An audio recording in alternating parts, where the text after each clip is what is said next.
Compañeros, gracias por el cambio ya en estudios centrales. En el marco del Día Internacional de la Lucha contra la Corrupción, el presidente de la República, Bernardo Arévalo, firmó 2 acuerdos gubernativos y presentará 2 iniciativas de ley al Congreso de la República, y estos relacionados con la lucha contra la corrupción. En la reforma se plantea conocer beneficiarios finales de las empresas proveedoras del Estado. El mandatario también dio un discurso al respecto. Escuchemos.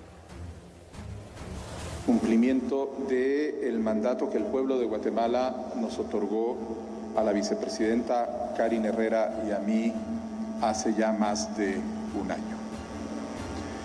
Y es importante porque la corrupción es un monstruo de 1000 cabezas que habita en las entrañas del Estado.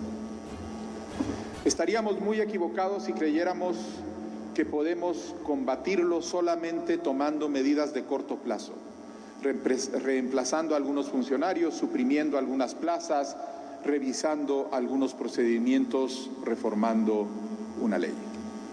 La corrupción es un fenómeno complejo, estructural, que estuvo incorporado directamente en la estrategia y los objetivos de los gobiernos desde hace décadas.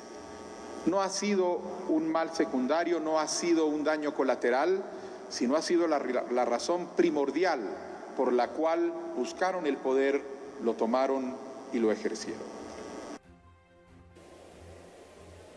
Julio Flores, director ejecutivo de la Comisión Nacional contra la Corrupción, también explicó que el organismo ejecutivo ha presentado más de 200 denuncias, estas relacionadas con corrupción. Además mencionó cuáles son los mecanismos que estarán trabajando para el próximo año y también refirió cuáles son los avances que se han tenido desde febrero que se inició con esta comisión. Escuchemos. Claro, pues el día de hoy, en el marco del Día Internacional contra la Corrupción, pues tuvimos un espacio propicio para justamente platicar de eso.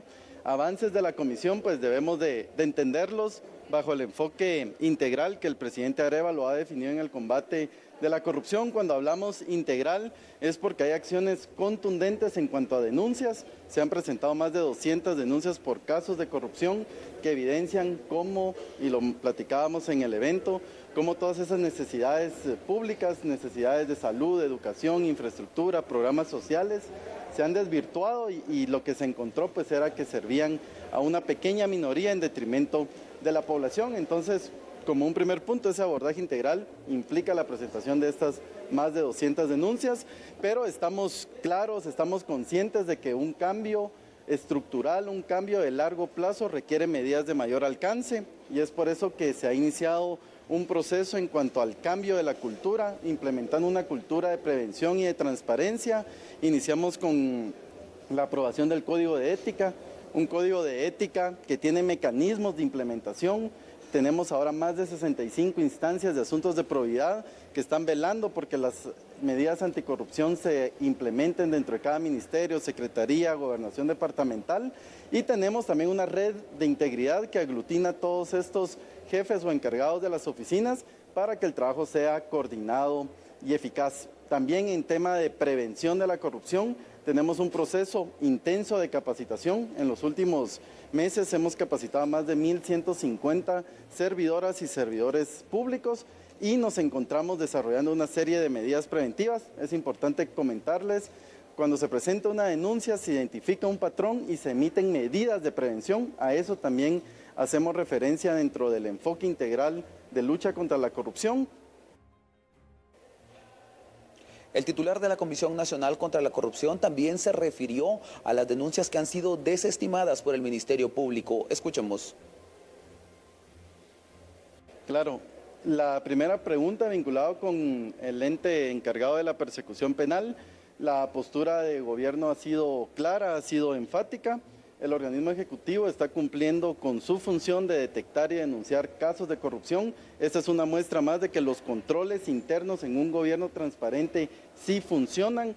Las denuncias que se han planteado son técnicas, son fundamentadas, y a partir de ahí pues la actitud del Ministerio Público creo que la podemos ejemplificar o evidenciar en que el 18.7% de estas denuncias han sido desestimadas o archivadas. Comentarles que al respecto el Ejecutivo se mantiene anuente a esta dinámica procesal y en los momentos que las denuncias son desestimadas se han presentado los medios de defensa correspondientes, en específico las oposiciones, a efecto de que sea un juez quien evalúe si realmente la investigación debe detenerse o hay indicios suficientes para continuar. Aquí pues la gran línea que queremos trasladar es de que el Ejecutivo está cumpliendo y que ese compromiso debe replicarse en cada una, no solo de ministerios, secretarías, sino de cada uno de los órganos de control. Finalmente, las autoridades del organismo ejecutivo dieron a conocer que estas iniciativas de ley relacionadas con la lucha contra la corrupción serían presentadas específicamente en el Congreso de la República, y esto por diputados de la bancada Semilla. Con esta información retorno con ustedes a Estudios Centrales.